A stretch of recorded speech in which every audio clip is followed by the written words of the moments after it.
방송에서 제공하는 투자 정보는 투자 판단에 대한 조언입니다.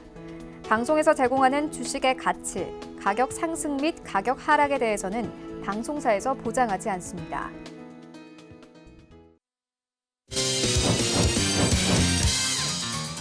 네, 오늘의 주요 헤드라인 소식입니다.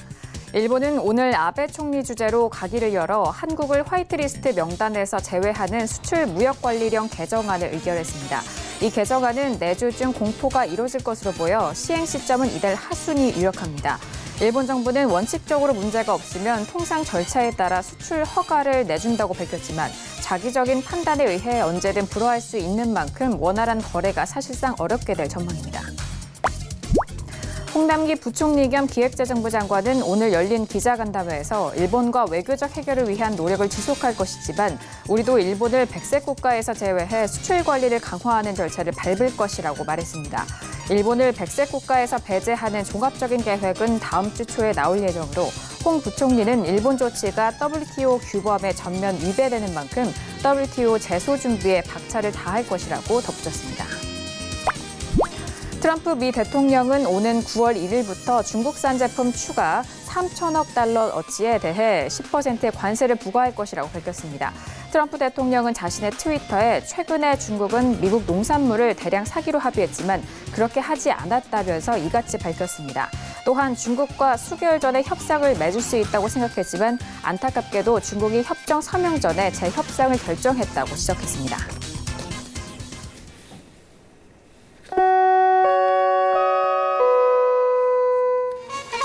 네, 안녕하세요. 평택천원 정석투자 김은혜입니다. 자, 오늘 시장은 시작부터 만만치가 않았습니다. 장 초반부터 이천선이 이탈이 되면서 시작됐고 장중 낙폭이 1%를 기록했습니다. 기관 특히 연기금 쪽에서 지수 방어에 나섰지만 역부족이었는데요. 결국 7개월 만에 이천선이 이탈이 되면서 코스피 지수는 마무리가 된 상황입니다. 자, 악재가 그 밖에도 줄줄이 겹친 상황인데요. 앞서서 뉴스를 통해서도 들으셨다시피 일본의 화이트리스트 배제 소식이 들려오면서 시장이 출렁였습니다. 더불어 미국의 중국에 대한 추가 관세 부과 소식까지 들려오면서 시장의 우려를 더욱더 가중시킨 상황인데요. 거기에 원달러 환율도 오늘은 1,200원대를 돌파할 시점입니다. 자, 이렇게 8월의 첫 주간이 힘겹게 마무리가 됐습니다. 오늘도 정석투자와 함께 하시면서 오늘 시장에 대한 정리와 그리고 다음 주 우리 시장에 대한 대응 전략까지도 꼼꼼하게 확인해 보시길 바라겠습니다. 그럼 오늘 시장 흐름 다시 한번 정리합니다. 시사해 보시죠. 네, 오늘 코스피 지수는 전일 대비 0.95% 하락한 1998.13에 장을 마쳤습니다. 수급상 확인하시죠. 기관과 개인의 동반 순매수, 반면 외국인 홀로 순매도 이어갑니다. 코스피 시가총액 상위 종목 확인하시죠. 오늘은 대부분의 업종들이 하락세를 이어갑니다. 삼성전자와 SK하이닉스는 오늘 동반 하락하면서 SK하이닉스는 오늘 2% 넘는 하락 기록합니다. 76,100원에 마무리가 됐고요. 하지만 현대차는 1% 넘는 상승 속에서 127,500원에 장을 마쳤습니다. 계속해서 코스피 시가총액 상위 종목 확인하시죠. 셀트리온은 연일 하락 흐름을 이어가면서 4%대 하락으로 163,500원에 장을 마쳤고요. SK텔레콤은 연일 상승 흐름을 이어가면서 3% 넘는 상승 속에 252,000원에 장을 마쳤습니다. 오늘 코스닥 지수는 전일 대비 1.05% 하락한 615.70에 장을 마쳤습니다. 수급상 확인하시죠. 외국인 홀로 순매수, 반면 개인과 기관은 동반 순매도 이어갑니다. 코스닥 시가총액 상위 종목 확인합니다. 셀트리온 헬스케어는 2% 넘는 하락으로 44,200원에 장을 마쳤고요. 하지만 펄어비스는 오늘 강보합권에서 유지가 되면서 173,900원에 장을 마쳤습니다. 계속해서 코스닥 시가총액 상위 종목 확인합니다. 오늘 많은 이슈를 일으켰던 신라제는 오늘 하한가를 기록하면서 31,200원에 장을 마쳤고요. 휴젤도 2% 넘는 내림으로 38만 원에 오늘장 마무리가 됐습니다. 네, 본격적으로 금요일장 정석투자 시작합니다. 오늘은요, 봉주 선생님과 함께하도록 하겠습니다. 봉주 선생님 안녕하세요. 네, 안녕하세요. 네, 반갑습니다. 자, 어제장에도 좀 우려를 많이 표했는데 결국에는 일본의 화이트리스트 배제 소식이 들려오면서 시장이 좀 출렁였습니다. 그 밖에도 정말 많은 이슈들이 우리 시장에 좀 호재로 작용하지 못하고 악재성 이슈만 계속해서 이어갔는데요. 조금은 긍정적으로 생각한다면 이렇게 정말 악재가 많은 상황 속에서도 오늘 우리 시장 1% 이내의 좀 지지를 보여줬는데 어떻게 보셨을까요? 네, 말씀하신 대로 어떻게 보면 좀 선방했다 그렇게 볼 수도 있을 것 같은데요. 전반적으로 상황이 너무 좋지 않았어요. 어쨌든 오늘 같은 경우에는 좋지 않을 가능성이 높다고 말씀드렸는데요. 역시 일본의 화이트리스트 관련한 그런 이슈가 가장 컸다고 볼 수가 있겠죠. 자, 우리가 오늘 결과만 놓고 봤을 때는 장 초반에 급락 출발을 했지 않습니까? 그리고 나서 거의 그 시세를 지켰어요. 그러다 보니까 이 정도면 선방한 거 아니야. 화이트리스트 배제를 했음에도 불구하고 별로 큰 반응이 없네. 그렇게 생각하실 수도 있어요. 그런데 이미 그게 장 초반부터 반영이 됐다고 보시면 됩니다. 어제 미국이 급락했죠. 그런데 야간 선물을 보면은 3포인트 넘게 빠졌어요. 굉장히 크게 빠진 것이죠. 그래서 그게 이미 일본의 화이트리스트 배제에 대한 그런 것들이 이미 어제 밤부터 반영이 됐다고 보시면 될 것 같고요. 시작부터 그런 흐름이 반영이 돼서 계속 흐름이 나왔지 않습니까? 어쨌든 그러니까 조금 버티는 흐름이 나왔는데요. 문제는 2천선이 깨졌다는 것이죠. 상당히 불안감을 느낄 수 있는 어떤 수치상의 그런 흐름이 아닌가 생각을 합니다. 전체적으로 봤을 때는 어제 미국 시장이 하락했던 게 트럼프 대통령의 관세 발언이나 뭐 여러 가지 그런 부분들이 있었는데요. 그렇다고 하더라도 낙폭이 컸어요. 자, 전날에도 미국이 1% 넘게 빠졌습니다. 그리고 고점에서 꺾이는 상황이었어요. 그랬을 때는 충격이 상당히 크죠. 그런데 야간 선물이 하락한 수치는 그렇게 크지 않았습니다. 그런데 어제는 상당히 크게 빠졌죠. 그런 것들이 바로 오늘 화이트리스트 배제를 미리 예상한 어떤 흐름이었다 그렇게 보시면 될 것 같습니다. 그래서 오늘 흐름이 이렇게 나왔고요. 전반적으로 수급 흐름이 굉장히 좋지 않았었죠. 외국인들의 선물 매도, 그리고 코스피에서의 매도, 이런 것들이 나왔는데, 그럼에도 불구하고 주가가 그렇게 지수가 많이 빠지지 않아서 다행이라고 생각하시는 분들도 계실 겁니다. 그런데 이미 조금 반영이 된 부분도 있고요. 그리고 한국 시장이 그동안 해외 증시에 비해서 현저하게 약했었지 않습니까? 미리 좀 많이 빠졌었기 때문에 조금 반응이 덜한 그런 부분도 있습니다. 다만 중요한 게 이 화이트리스트 배제나 일본과의 어떤 무역 마찰 이런 것들이 중기적인 추세라는 거예요. 결국은 추세적인 흐름이기 때문에 물론 22일이죠. 23일 그때까지 시간이 있습니다. 그때 확실하게 시행을 할 것인가 그 부분에 대한 것이 결정이 되겠죠. 그런데 일본의 최근의 행동들을 보면은 이미 시나리오를 짜놓고 그대로 쭉 가는 흐름이에요. 그렇지 않다고 하면은 한국의 어떤 고위 인사들 장관급 회담이라든지 이런 것들을 전혀 하지 않을 이유가 없거든요. 그리고 의원들이 갔을 때도 굉장히 홀대하고 여러 가지 좀 좋지 못한 그런 상황이었지 않습니까? 한국으로서는 굉장히 억울한 부분이죠. 만나서 제대로 대화도 해보지 않고 이런 것들을 시행하는 그런 상황이다 그렇게 느낄 수도 있을 것 같은데요.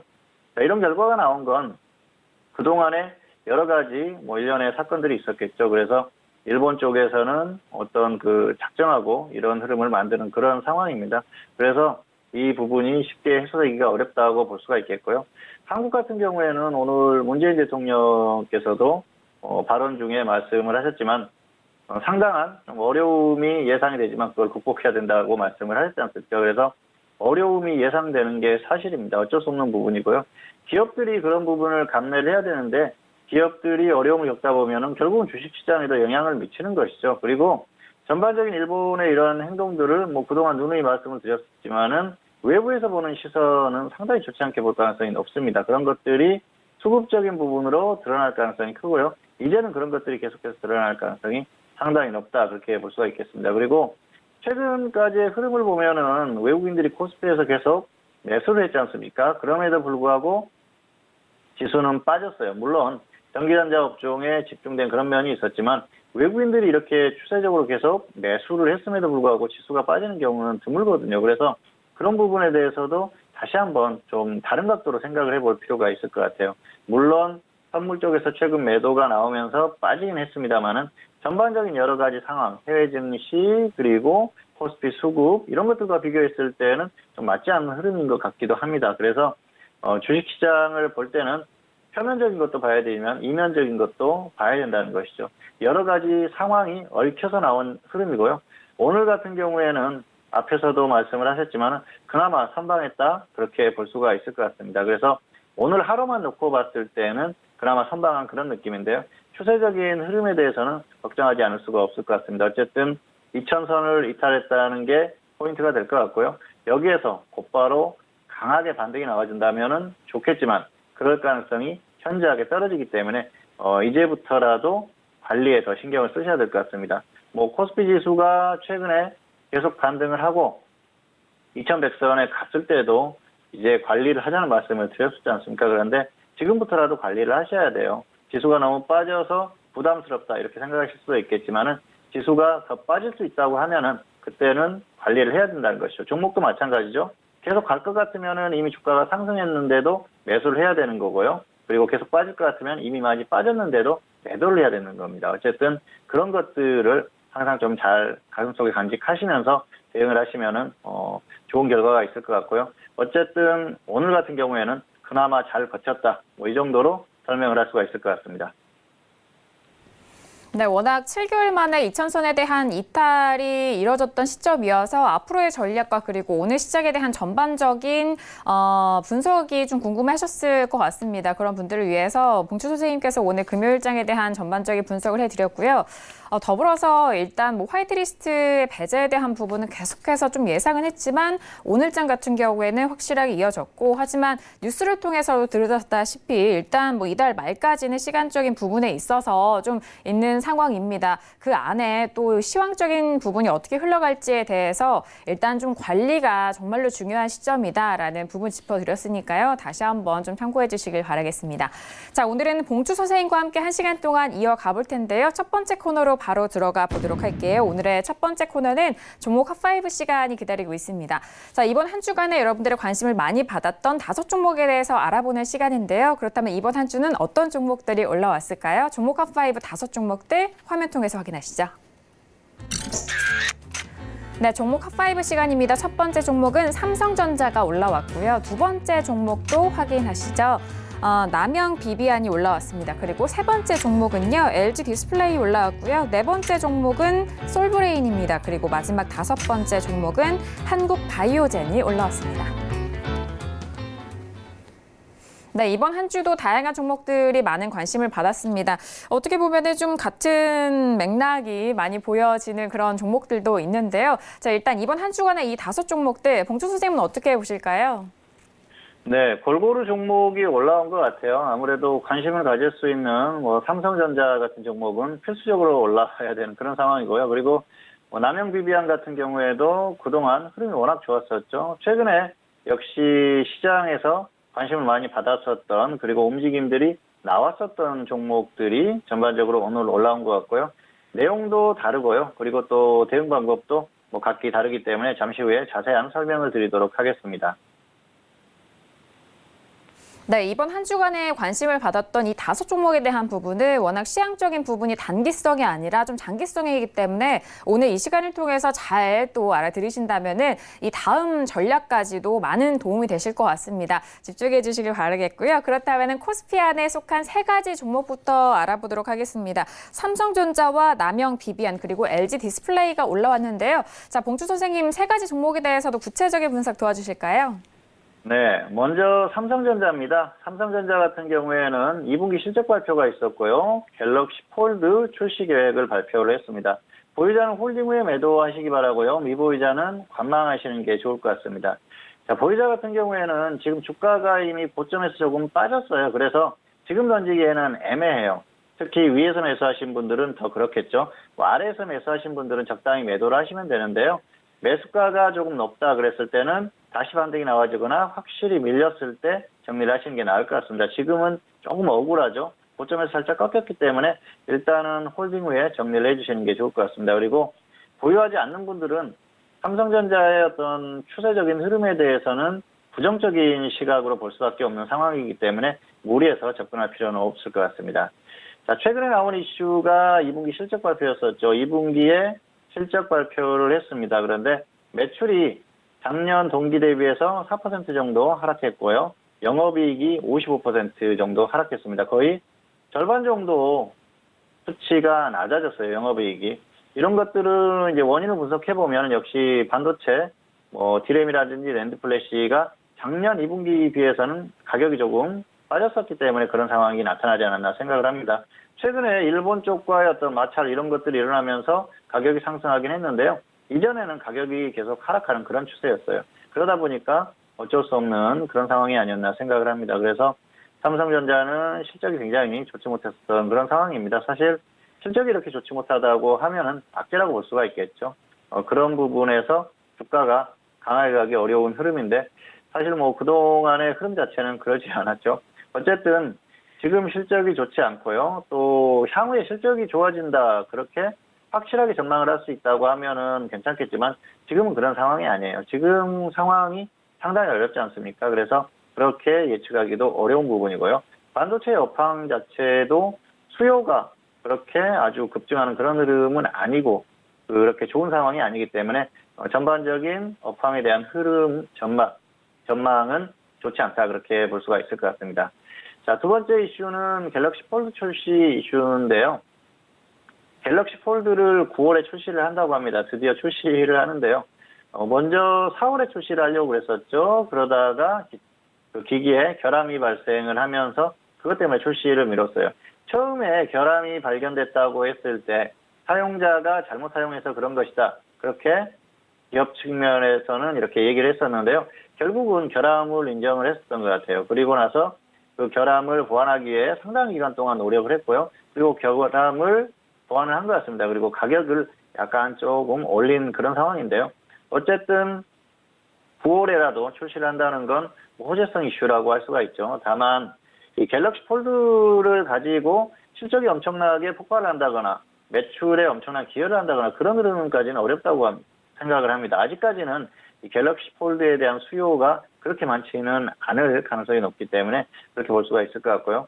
아무래도 이게 그 어떤 그 새로운 기술력이 들어가는 거기 때문에 가격이라든지 이런 부분에 있어서 신경을 쓸 수밖에 없거든요. 그러다 보면은 역시 뭐 수익 측면에서는 그렇게 좋은 상태는 아니지 않을까 생각을 합니다. 어쨌든 매출이나 실적 향상에 크게 기대하기는 어려운 부분이고요. 다만 전반적으로 어떤 그 새로운 어떤 기술력을 선보이고 새로운 기기가 나온다는 건 호재성 이슈라고 볼 수가 있습니다. 다만 현재의 어떤 주가의 흐름에는 크게 뭐 영향을 줄 만한 그런 상황은 아니라고 생각을 합니다. 자, 그리고 최근에 가장 중요한 이슈가 역시 반도체 소재에 관련한 이슈죠. 일본에서 결국은 반도체 소재 3개에 대한 수출 규제를 시작을 했고요. 오늘 화이트리스트에서 배제시켰지 않습니까? 상당히 큰 부분이죠. 이제는 뭐 1000개가 넘는 품목에 대해서 일일이 수출을 할 때 정부의 허가를 받아야 되기 때문에 상당히 어려운 부분이 아닌가 생각을 하고요.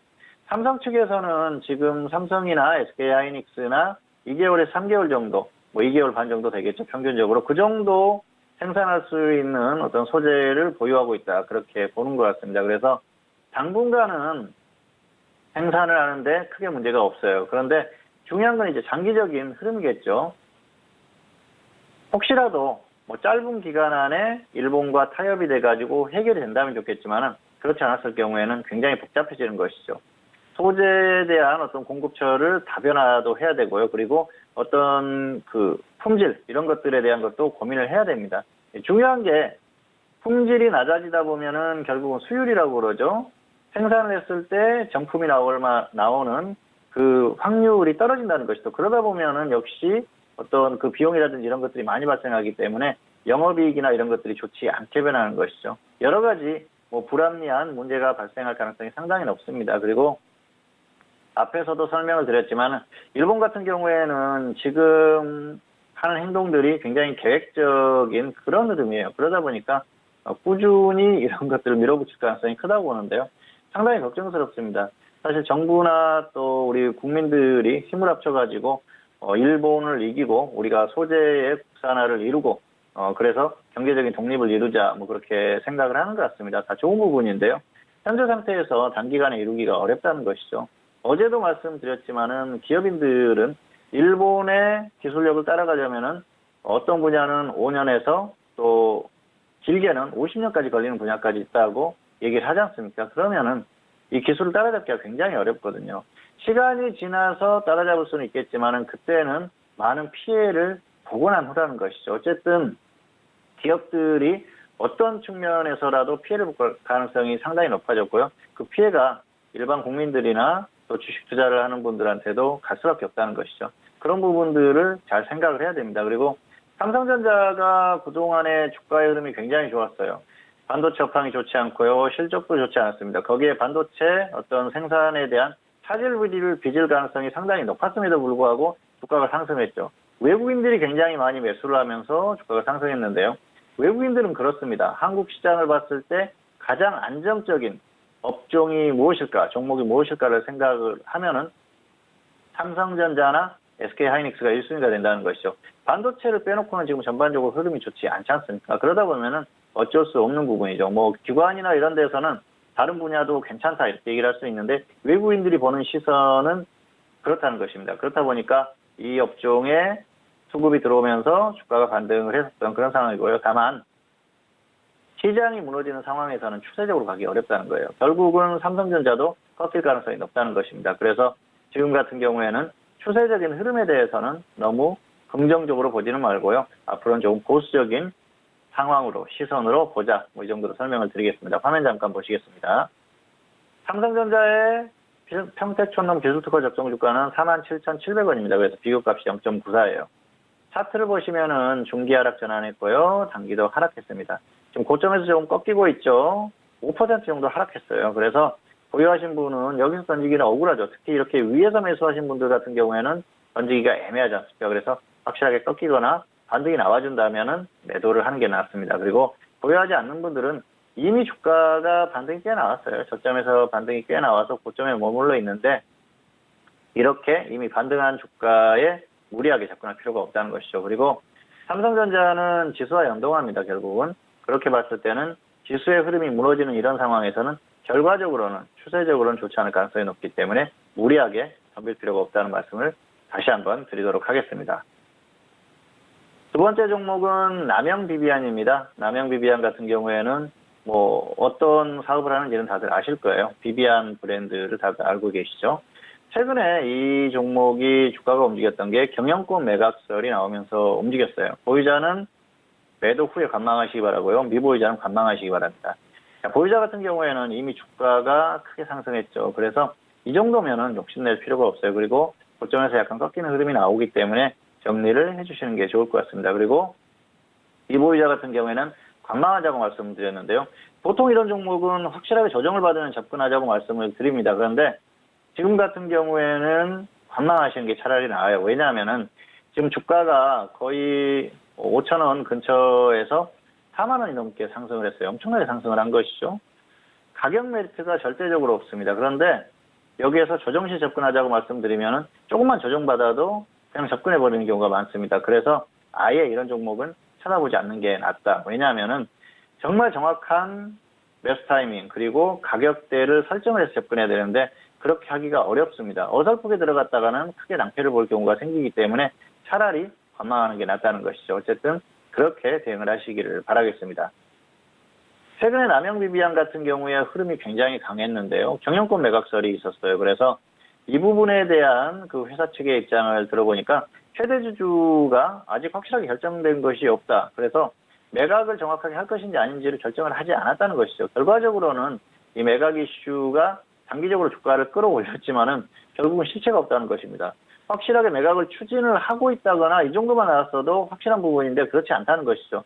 결과적으로는 아무런 실체가 없는 이슈로 주가가 움직였다는 거예요. 물론 향후에 이슈가 나올 수도 있습니다. 최대주 측에서 매각을 추진을 하고 있다. 다시 이렇게 얘기할 수도 있는데요. 어쨌든 단기적으로는 주가가 상승했던 어떤 모멘텀이 사라졌다고 보시는 게 맞을 것 같습니다. 그래서 무리하게 접근할 필요가 없어요. 물론 최근에 소국 관련주들이 움직였지 않습니까? 일본 제품 불매운동의 수혜주로 부각이 되면서 움직였는데요. 남영비비안 같은 경우에도 테마에 편입될 가능성이 있습니다. 그런데 아직까지는 그런 흐름이 아니에요. 그리고 이미 주가가 이렇게 급등을 했기 때문에 무리할 필요가 없다는 것이죠. 어쨌든 그런 부분을 생각하시면서 대응하시기를 바라겠습니다. 화면 보시겠습니다.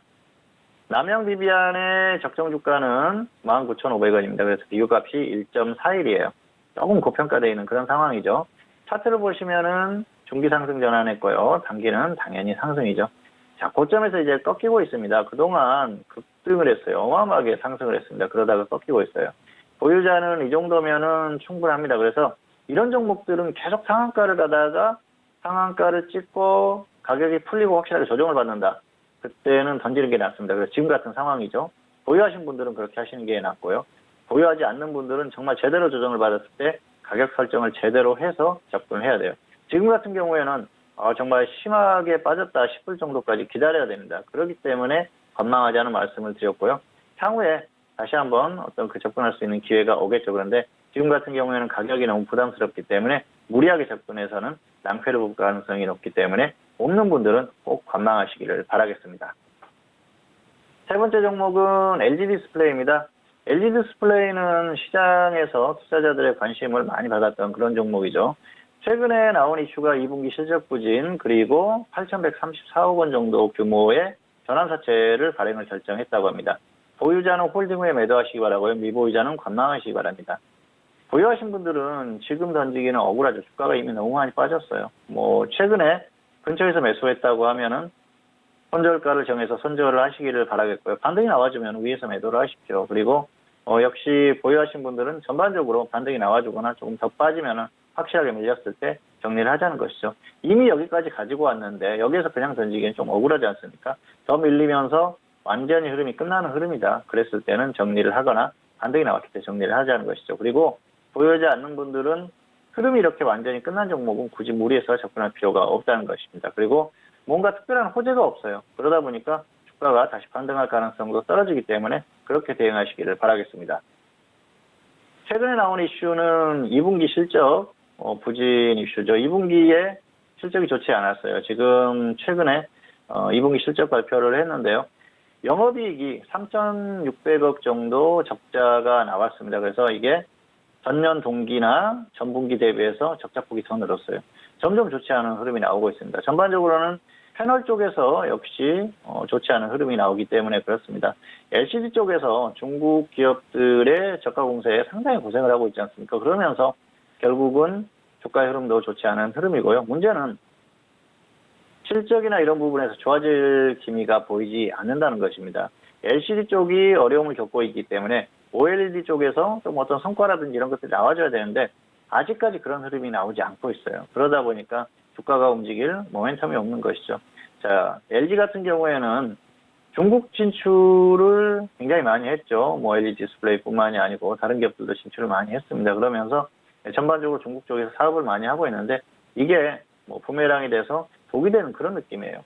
어쨌든 기업 측면에서는 아니라고 할 수도 있겠지만은 그동안 기술 유출이나 그런 거에 대한 걱정을 많이 했지 않습니까? 그런데 사실이든 아니든 중국 쪽에서 많이 따라왔어요. 그러다 보니까 결국은 LG 쪽에서 어려움을 많이 겪는 그런 상황입니다. 어쨌든 안타까운 상황이고요. LG 디스플레이 같은 경우에는 특히 굉장히 좀 억울한 부분이죠. LG가 사실 1990년대 말에 반도체를 거의 잃어버렸지 않습니까? 그리고 나서 주력했던 게 바로 디스플레이거든요. 그런데 그 핵심이 되는 기업이 LG 디스플레이죠. 그런데 지금 상황이 굉장히 좋지 않게 변했다는 것이죠. 안타까운 상황이고요. 흐름을 조금 다시 되찾았으면 하는 마음은 있습니다. 어쨌든 OLED 쪽에서 좀 좋은 성과가 나오고 LCD 쪽에서도 가격 상승이라든지 이런 것들이 나와준다고 하면 좋은 흐름이 나올 수 있을 것 같은데요. 아직까지는 그런 부분이 나오지 않기 때문에 현재로서는 특별한 주가 상승의 모멘텀은 없다고 보여집니다. 자, 그리고 두 번째 이슈가 최근에 8,134억 원 정도 전환사채 발행을 결정을 했다고 합니다. 그러면서 오버행에 대한 불안감이 있어요. 물량출에 대한 불안감이죠. 그런데 내년 8월 23일 이후에 전환을 할 수 있다고 합니다. 그래서 아직까지는 기간이 많이 남았는데요. 절대적인 부분에서는 악재죠. 그래서 절대적인 기준에서 악재가 되기 때문에 실적이나 이런 부분이 좋지 않은 상황에서 엎친 데 덮친 그런 상황이 아닌가 생각을 합니다. 전반적으로 이런 흐름이에요. 그러다 보니까 주가가 크게 상승할 만한 그런 흐름이 아닙니다. 결과적으로는 추세적인 흐름 자체가 완전히 무너진 상태고요. 향후에 특별히 좋아질 것 같지도 않은 그런 흐름이라고 볼 수가 있을 것 같습니다. 화면 보시겠습니다. LG 디스플레이의 적정 주가는 56,100원이고요. 비교값이 0.24입니다. 저평가되어 있죠. 그리고 차트를 보시면은 중기 하락 그리고 단기도 하락이에요. 완전히 무너지는 흐름이에요. 최근에 전환사채 그런 이슈까지 나오면서 더 좋지 않습니다. 그리고 지수가 무너질 때 확실하게 무너지는 흐름입니다. 길게 보시면은 2007년이 고점이에요. 그 이후에 고점을 돌파하지 못하고 있습니다. 그리고 가까이에서 보면은 2017년이 고점이었죠. 계속 흘러내려요. 중간에 이렇게 반등이 나오는 상황도 있지만은 이런 것들은 낙폭이 과대한 데 따른 반등입니다. 결국은 저점이 이탈하지 않습니까? 그리고 이게 굉장히 안 좋은 게 2008년에 저점을 이탈했어요. 상당히 안 좋은 것이죠. 어쨌든 추세적으로 좋지 않은 흐름이기 때문에 너무 큰 기대를 하지 않는 게 좋을 것 같고요. 없는 분들은 절대로 관망하시기를 바라겠습니다. 네, 먼저 코스피에 속한 세 가지 종목에 대해서 구체적인 분석해 드렸습니다. 먼저 첫 번째 종목은요, 삼성전자가 올라왔습니다. 종목 핫5 시간 단골 종목이죠. 자, 오늘 같은 경우에는 2분기 실적 발표와 그리고 갤럭시 폴드 출시 계획 이슈와 더불어서 최근에 계속적으로 시장의 관심을 많이 받고 있는 종목입니다. 오늘 약보합으로 44,950원에 마무리가 된 상황인데요. 보유자는 홀딩한 이후의 매도 그리고 미보유자는 현재 구간에서 관망에 대한 의견 셨습니다. 자, 그리고 두 번째 종목은 남영비비안이었는데요. 남영비비안은 오늘 1.63% 상승한 28,100원에 마무리가 됐습니다. 경영권 매각설이 들려오고 있는 시점인데 보유자는 현재 구간에서 매도 이후의 관망 그리고 미보유자도 역시나 관망에 대한 의견 드렸습니다. 자, 그리고 세 번째 종목은요. LG 디스플레이가 올라왔는데요. 오늘 LG 디스플레이는 5% 넘는 하락으로 13,600원에 마무리가 됐습니다. 2분기 실적 부진과 함께 전환사채 발행 결정 이슈까지 들려오고 있는 이번 한 주간이었는데요. 보유자는 조금 더 홀딩한 이후에 매도 그리고 미보유자는 현재 구간에서 관망에 대한 의견까지 드렸으니까요. 세 가지 종목에 대해서 다시 한번 잘 참고해 주시길 바라겠습니다. 자, 그렇다면 코스닥에 속한 나머지 두 가지 종목에 대해서도 알아보도록 하겠습니다. 솔브레인과 그리고 한국바이오젠이 올라왔는데요. 봉투 선생님 두 가지 종목에 대해서도 구체적인 분석 도와주실까요? 네, 먼저 솔브레인입니다. 솔브레인은 반도체 소재 국산화에 대한 기대감을 가진 그런 종목이죠. 보유자는 홀딩 후에 매도하시기 바라고요. 미보유자는 조정 시에 접근하시기 바랍니다. 지금 주가의 흐름이 굉장히 강해요. 그래서 쉽게 던질 필요가 없을 것 같고요. 오늘 화이트리스트에서 배제되면서 이제 확실한 어떤 그런 상황에 돌입했지 않습니까? 그리고 당분간 이슈가 계속 있어요. 그러다 보니까 쉽게 던질 필요는 없을 것 같습니다. 여기서는 확실하게 반등해주거나 확실하게 꺾였을 때 던지는 게 나을 것 같고요. 보유하지 않는 분들은 조정을 확실하게 받으면 접근하시는 게 맞을 것 같습니다. 자, 최근에 나온 이슈가 역시 불화소 생산을 하고 있기 때문에 관련 종목으로 움직이고 있습니다. 일본에서 반도체 소재에 대한 수출 규제를 했지 않습니까? 그 중에 하나가 불화소인데요. 자, 이게 자세히 내용을 보면은 솔브레인 같은 경우에는 액체 불화소를 생산하고 최근에 문제가 됐던 게 기체 불화소다. 그래서 직접적인 연관은 없다 그렇게 얘기를 하는 것 같은데요. 전반적으로 반도체 소재에 대한 국산화를 추진하는 그런 흐름이지 않습니까? 그러면서 관련 종목들이 움직이고 있어요. 정확한 어떤 그 사용처라든지 매출이 발생한다든지 이런 것들을 떠나서 기대감으로 움직이는 그런 상황이고요. 관련한 비슷한 제품을 생산하면 같이 움직이고 있어요. 그래서 움직임들이 나오는 상황이기 때문에 전반적인 반도체 소재주 그리고 반도체 관련주들이 움직임이 나오고 있습니다. 그런 흐름을 이용하자는 것이죠. 그래서 이 종목 같은 경우에도 그런 흐름들을 잘 이용을 하자는 것입니다. 어쨌든 움직임이 나오지 않습니까? 움직임이 나오는 종목은 적절히 활용을 하시면 됩니다. 그리고 이 종목의 움직임도 상당히 강한 그런 축에 속하는 그런 종목이기 때문에 조금 더 끌고 가셔도 무난할 것 같습니다. 그리고 조정만 받아준다면 없는 분들도 접근해도 무난하지 않을까 생각을 합니다. 화면 보시겠습니다. 솔브레인의 적정 주가는 96,400원입니다. 그래서 0.7이에요. 비교값이 저평가되어 있다는 것이죠. 차트 보시면은 중기 상승 전환했고요. 단기도 상승세에 있습니다. 지금 최근에 저점에서 급등이 나왔고요. 그리고 나서 고점에서 머물러 있어요. 쉽게 꺾이지 않는다는 것이죠.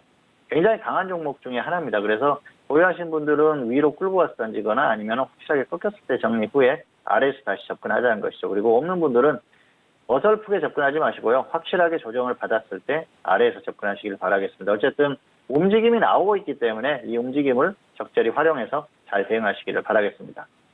두 번째 종목은 한국바이오젠입니다. 한국바이오젠은 신규 상장주예요. 최근에 상장을 했는데요. 보유자는 홀딩 후에 매도, 미보유자는 조정 시에 단기 접근 해보시기 바라겠습니다.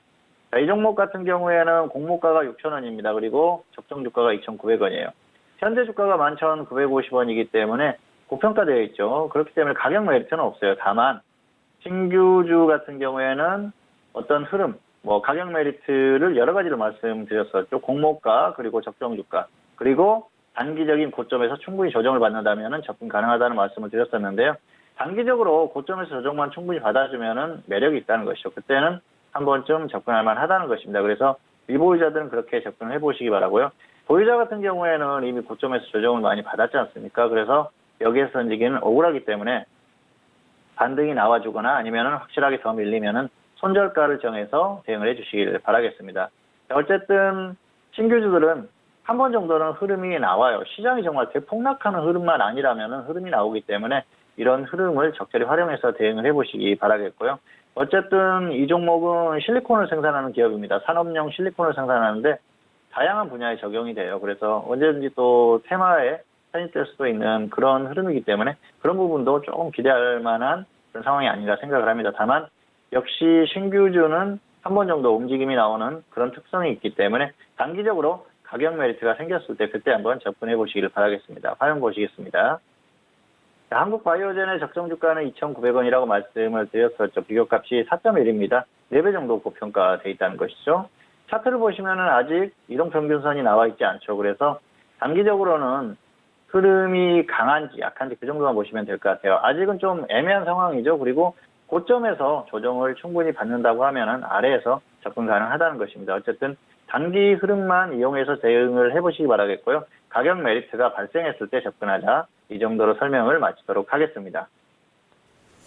네, 코스닥에 속한 두 가지 종목에 대해서도 분석 도와드렸습니다. 자, 먼저 네 번째 종목이었던 LG 디스플레이 솔브레인이죠. 솔브레인 같은 경우에는 오늘 보합권에서 마무리가 되면서 69,900원에 마무리가 됐습니다. 최근에 이슈에 따라서 탄력도가 좀 높은 상황인데요. 8만 원대까지 치솟았다가 현재는 69,000원, 7만 원대 부근에서 움직이고 있습니다. 반도체 소재 국산화 기대감을 많이 받고 있는 그런 종목이기도 한데요. 보유자는 홀딩한 이후에 매도, 그리고 미보유자는 가격대 조정 시 접근 가능하다라는 전략 주셨습니다.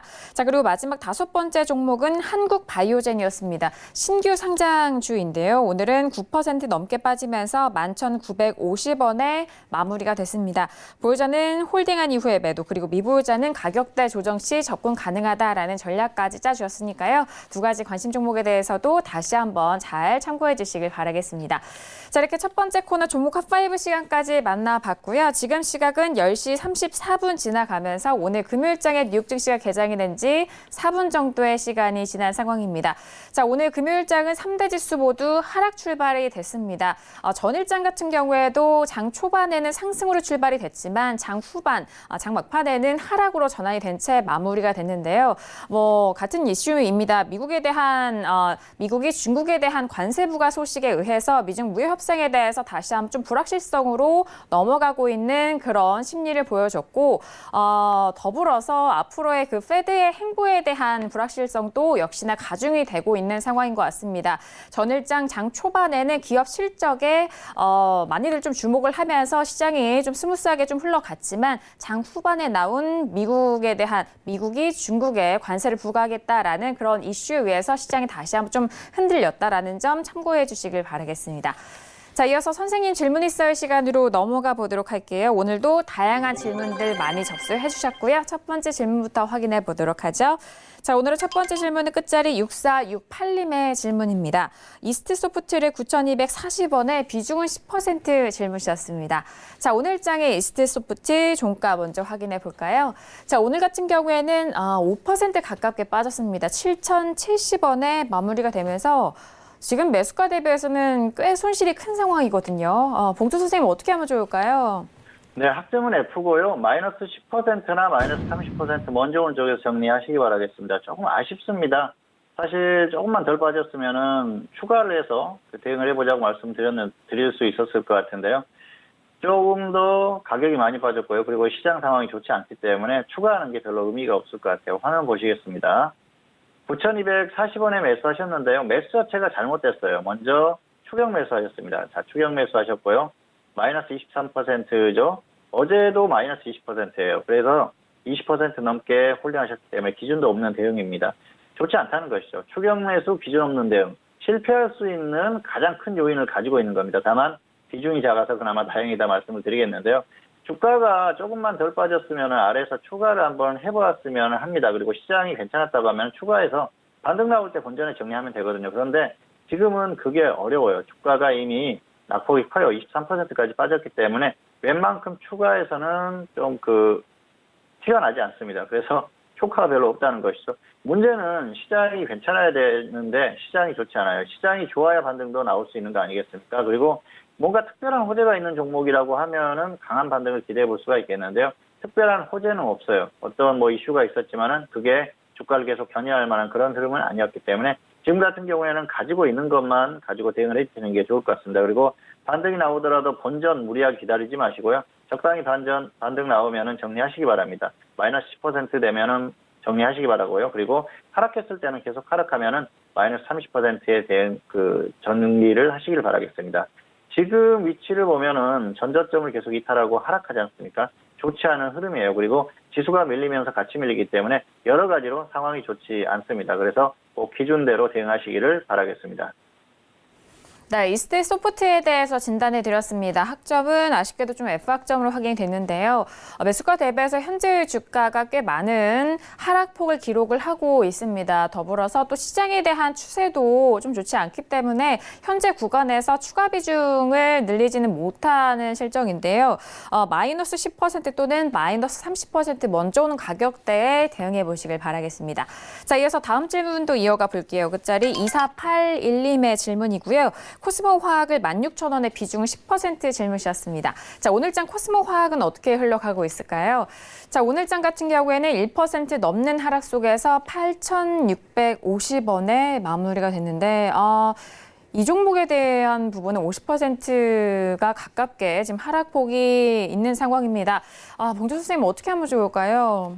네, 학점은 F고요. 마이너스 25%나 마이너스 60% 먼저 온 쪽에서 정리하시기 바라겠습니다.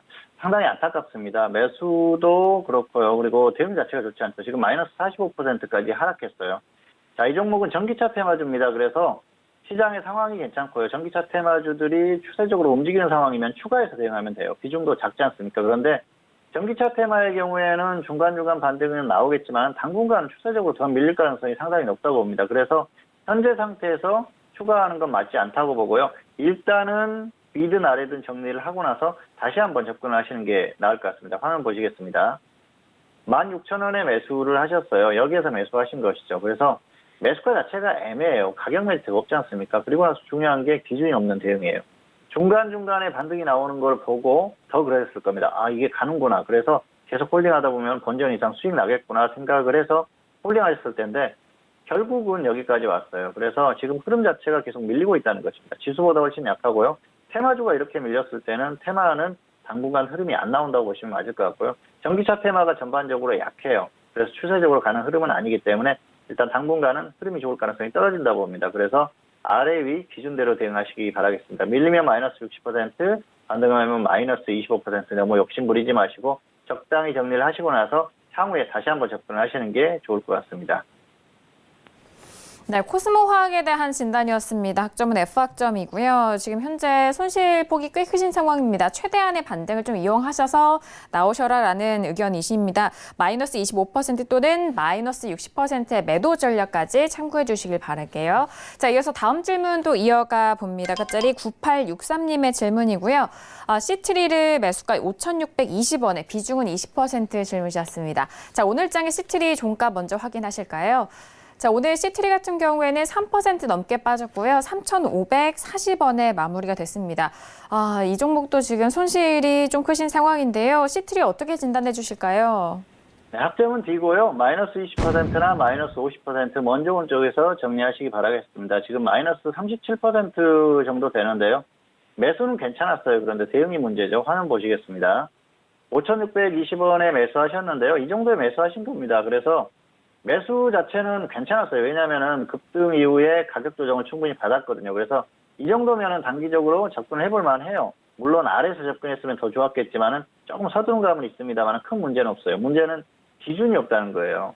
기준이 없이 계속 대응하다 보니까 손실이 커지지 않습니까? 그리고 바이오가 꺾이는 흐름인데도 불구하고 계속 홀딩하셨어요. 결과적으로는 바이오가 꺾이면서 같이 쭉 밀렸지 않습니까? 여러 가지 상황 자체가 대응 자체가 좋지 않았다 그렇게 볼 수가 있겠습니다. 매수는 이 정도에 하실 수 있습니다. 그런데 역시 대응을 잘못했기 때문에 이렇게 흐름이 나온 거고요. 향후에는 대응을 좀 반드시 기준을 정해서 대응하시기를 바라겠습니다. 어쨌든 바이오가 완전히 꺾이고 있기 때문에 크게 반등을 기대하기는 어렵습니다. 반등하면 마이너스 20%에 적당히 정리하시기 바라겠고요. 계속 밀리면 마이너스 50%에 정리한 후에 당분간 관망하시는 게 좋을 것 같습니다. 네, 시트리에 대한 진단이었습니다. 학점은 D학점이고요. 마이너스 20% 또는 마이너스 50% 먼저 오는 가격대 매도 전략 참고해 주시길 바라겠습니다. 자, 이어서 마지막 질문 이어가 볼게요. 끝자리 4627님의 질문이고요. 한국항공우주를 36,200원에 비중은 20% 질문이셨습니다. 오늘장의 한국항공우주 종가 확인해 보실까요? 자, 오늘 한국항공우주는 0.94% 상승한 37,600원에 마무리되면서 현재는 수익 구간이십니다. 자, 수익 구간 어떻게 관리를 하면 좋을까요? 봉투 선생님 어떻게 하면 좋을까요? 네, 학점은 C고요. 본전 매도하시거나 수익 10% 후에 다시 한번 보시기 바라겠습니다. 본전 매도되면 아래에서 다시 한번 매수를 고민해 보시기 바라고요. 반등하면 10% 매도 후에 확실하게 조정을 받았을 때 다시 접근을 고민을 해보시기 바랍니다. 다만 이 종목은 추세적으로는 끝났다고 봅니다. 그렇기 때문에 너무 큰 기대는 하지 않는 게 좋을 것 같습니다. 화면 보시겠습니다. 36,200원에 매수하셨죠? 여기에서 매수하신 거예요. 매수가가 좋지 않죠? 추격 매수입니다. 자, 왜냐? 저점에서 반등이 충분히 나오고 나서 고점에서 따라잡았어요. 추격 매수라는 것이죠. 그리고 정고점 부분이지 않습니까? 자, 이렇게 매수해서는 수익을 크게 내기도 어렵고요. 손실 날 가능성이 상당히 큽니다. 그리고 최근에 수급이나 이런 것들이 좋아요. 실적도 좋고 다 좋은데 문제는 지수가 반등할 때 그냥 나오는 반등 정도라는 것입니다. 추세적으로는 끝났어요. 지금 거의 끝난 흐름이 계속해서 이어지고 있습니다. 결과적으로는 계속 홀딩하시면은 이 저점을 다시 이탈하고 하락할 가능성이 상당히 높다고 봅니다. 그래서 너무 크게 미련 갖지 마시고요. 이 종목은 매수가 자체도 좋지 않기 때문에 본전 매도 후에 재매수하시거나 수익 10% 후에 다시 한번 상황을 봐서 접근하시기를 바라겠습니다. 네, 한국항공우주에 대한 진단이었습니다. 학점은 C학점이고요. 하락 시에는 본전 매도 그리고 수익에 대해선 10%에 대한 대응 전략까지도 참고해 주시길 바라겠습니다. 자, 오늘도 선생님 질문 리스트 시간을 통해서 다양한 질문들에 대한 상담 도와드렸습니다. 말씀드린 내용에 대해서는 투자 판단에 대한 조언이고요. 해당 상품의 가치와 수익률을 보장하지 않는다는 점 다시 한번 유의해 주시길 바라겠습니다. 자, 이번 한 주간 7월의 말과 그리고 8월의 첫 거래일까지 함께 좀 같이 맞았던 한 주였습니다. 그리고 오늘장 같은 경우에는 7개월 만에 2,000선에 대한 이탈도 보여줬는데요. 그렇다면 다음 주 우리 시장에 대한 전망도 이야기 나눠보도록 하겠습니다. 자, 봉투 선생님 다음 주 우리 시장에 대한 전망 어떻게 보실까요? 네, 일단 월요일의 흐름이 상당히 중요하다고 생각을 합니다. 왜냐하면 월요일에 곧바로 반등이 나와주면은 단기 혼조세가 나올 가능성이 있는데요. 그렇지 않고 월요일에 그냥 쭉 밀려버리면은 그냥 밀릴 가능성이 있습니다. 자, 현재 상태에서는 그냥 밀리느냐 아니면은 혼조세 후에 밀리느냐 이 정도의 싸움으로 볼 수가 있을 것 같습니다. 반등이 나온다고 하더라도 급등이 나오거나 반등의 크기가 크거나 그럴 가능성은 떨어집니다. 결과적으로는 다시 소폭 반등이 나오더라도 그냥 밀릴 가능성이 상당히 높다는 것이죠. 현재는 그렇게 볼 수밖에 없을 것 같고요. 그동안 계속 강조를 드렸었지 않습니까? 2050선 그리고 2000선이 깨졌을 때는 정말 조심하자 말씀을 드렸는데요. 2000선이 결국은 깨졌어요. 그리고 오늘 장중에 회복을 했다가 결국은 밀리면서 끝났습니다. 더군다나 상황 자체가 여러 가지로 좋지를 않습니다. 오늘 코스피에서 외국인들이 5천억 이상 매도를 했는데요. 5월 이후에 굉장히 오랜만에 이렇게 크게 매도를 했어요. 의미가 있는 것이죠. 그리고 장중에 선물 매도도 많이 나왔는데요. 선물 쪽에서 계속 매도하는 그런 흐름이 나오고 있습니다. 결과적으로는 수급이 바뀌었다는 것이죠. 말씀을 드렸었지 않습니까? 지수가 반등하면 수급이 전환되고 외국인들이 매도세로 전환될 가능성이 상당히 높다고 말씀드렸는데요. 그동안 선물 쪽에 수급이 전환됐는데 이제 코스피 쪽에서도 수급이 전환될 가능성이 상당히 높아졌습니다. 그리고 외국인들이 한국 시장을 바라보는 시선 자체가 안정적으로 볼 수 없는 그런 흐름이 됐어요. 최소한 8월 한 달간은 상당한 불안감을 갖고 볼 수밖에 없겠죠. 일본의 화이트리스트 배제, 그로 인해서 한국 정부의 여러 가지 대응이 나오지 않습니까? 이게 격화되면 격화될수록 좋지 않은 흐름이 나올 가능성이 높고요. 기업들의 피해가 커질 가능성이 높습니다. 전반적으로 한국의 어떤 전반적인 경제 상황 자체가 불투명한 상황으로 갈 가능성이 높기 때문에 추세적인 흐름에 대해서는 좋지 않을 가능성이 높다는 것이죠. 자연스럽게 한국의 어떤 경제 흐름 자체가 좋지 않은 흐름으로 가고 있는 상황에서 일본에서 기름을 부었다 그렇게 보시면 될 것 같습니다. 자, 그리고 그동안 글로벌 증시를 이끌었던 어떤 흐름, 미국의 금리 인하 이런 것들 아니었습니까? 그런데 금리 인하에 대한 부분이 기대만큼 나오지 않았었고요. 그리고 또 트럼프 대통령의 뭐 여러 가지 발언이나 이런 것들로 시장이 불안감을 느낄 수 있는 요인들이 계속 만들어지고 있어요. 그렇다 보면은 역시 미국 시장도 이제 어느 정도 한계에 온 그런 상황이 될 수가 있고요. 그리고 글로벌 그 증시의 흐름에 상당한 부담감이 안을 수 있는 그런 요인들이 많이 발생을 하고 있습니다. 특히 한국 시장은 해외 증시에 비해서 현재 약하기 때문에 그런 부분에 있어서 더 불리하다 그렇게 보시면 될 것 같습니다. 해외 증시가 반등이 나오더라도 한국 시장은 제자리 아니면 조금씩 하락할 가능성이 높고요. 해외 증시가 좋지 않았을 때는 더 약할 가능성이 높다는 것이죠. 어쨌든 다음 주를 전망을 했을 때는 결국은 더 꺾일 가능성이 높다고 봅니다. 여기에서 소폭 반등하고 혼조세 이후에 조정을 받을 것인지 그렇다고 하면 조금 버티는 흐름 정도는 가능하겠죠. 그런데 그런 흐름이 아니었을 때는 결과적으로는 조금 더 밀릴 가능성이 높기 때문에 이제부터는 더욱더 관리에 주력하시기를 바란다는 말씀을 드리면서 말씀을 마치도록 하겠습니다. 네, 오늘은 봉주 선생님과 함께 했는데요. 함께 해주신 봉주 선생님과는 여기서 인사 나누도록 하겠습니다. 오늘 말씀 감사합니다. 감사합니다. 네, 오늘 저희가 준비한 소식과 내용은 여기까지입니다. 저희 방송은요, 서울경제TV 홈페이지를 통해서도 다시 확인할 수가 있으니까요. 많은 활용해 주시길 바라겠습니다. 그럼 저희는 다음 주 이 시간에 다시 돌아오도록 하겠습니다. 함께 해주신 여러분 오늘도 고맙습니다.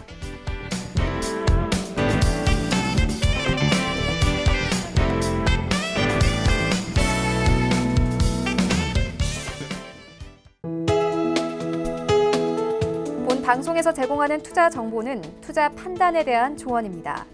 방송에서 제공하는 주식의 가치, 가격 상승 및 가격 하락에 대해서는 방송사에서 보장하지 않습니다.